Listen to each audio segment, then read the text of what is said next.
Hi, I'm Antonio Mora. Winston Churchill popularized the saying that democracy is the worst form of government, except for all the others. Over the 72 years that have passed since he said that in Britain's House of Commons, history has repeatedly proven the truth of the aphorism. So, why are so many people across the globe dissatisfied with how democracy is working? First, there's no question democracy has become an increasingly common form of government over the past half century. Take a look at this map from the Center for Systemic Peace's Polity 4 project. The light brown shows how most of the world was governed by autocracies in 1977. Now, look at the Polity Project's map for 2017. Light blue denotes democratic governments, and they now predominate. Countries in beige, which indicates mixed countries, ones that have elements of both democracy and autocracy, are the second most common. As you can see, autocracies are now a small minority, and they are mostly in the Middle and Far East. One caveat, I think the Polity Project is overly generous when it comes to qualifying countries as mixed. Having the trappings of democracy means nothing if an autocratic ruler holds sway. At the end of 2017, Uganda and Sudan had leaders who had been in power for decades. They were autocracies. Russia under Putin? I'd go with autocracy. And Venezuela was deemed mixed too, at a time when it was clear Nicolás Maduro had laid waste to what was left of the country's democratic institutions. I'd also question calling Egypt under El-Sisi mixed.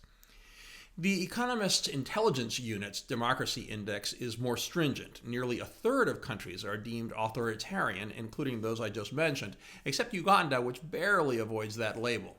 The index considers fewer than half the countries evaluated as democracies, and even then, most of those are deemed flawed. The Polity Project designated 57% of countries as democracies in 2017, including the overwhelming majority of countries in the Americas. That said, only about a quarter of countries were considered fully consolidated democracies. Still, democracy has grown across the world, especially since the end of the Cold War, even if progress has stalled since. In theory, the ideas underlying liberal democracies are popular around the world.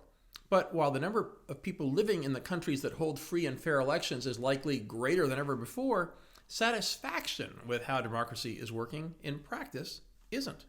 In fact, the Pew Research Center surveyed more than 30,000 people in 27 countries on all continents and at different levels of development. It found that 51% of people surveyed are dissatisfied with how democracy is working in their country. Only 45% are satisfied. That dissatisfaction with democracy grew almost everywhere. Only Australians and Israelis were more positive about their democratic governments than the year before. There doesn't seem to be any rhyme or reason geographically. While people in Sweden and the Netherlands are among the most satisfied with democracy anywhere, other Europeans, especially the Greeks, Italians, and Spaniards, are among the least happy with it. People in Asian countries mostly approve of their democracies, but the Japanese, not so much. The three Latin American countries surveyed, Argentina, Brazil, and Mexico, are among the least satisfied. While Canadians are mostly satisfied with how democracy works there, the U.S. registered significantly below the average, with 58% dissatisfied and only 40% satisfied. Obviously, there's plenty to complain about in U.S. politics, as our two-party system has led to impeachment, gridlock in Washington, and severe political and philosophical divisions across the country. However, the U.S. bucks one clear trend in the survey, which is that people who believe the economic situation in their countries is good are generally satisfied with how democracy is working. Not so here. Even though the U.S. economy, by most objective measures, is strong, Americans are still mostly unhappy with their government. The bottom line is that people who live in democratic countries are freer to speak their minds and shape their lives and those of their children. They are, on average, richer than people in non-democracies and are less likely to engage in wars.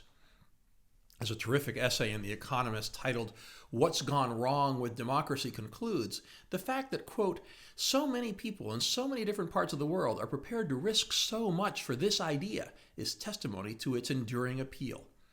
And if democracy is to remain successful, it must be both assiduously nurtured when it is young and carefully maintained when it is mature.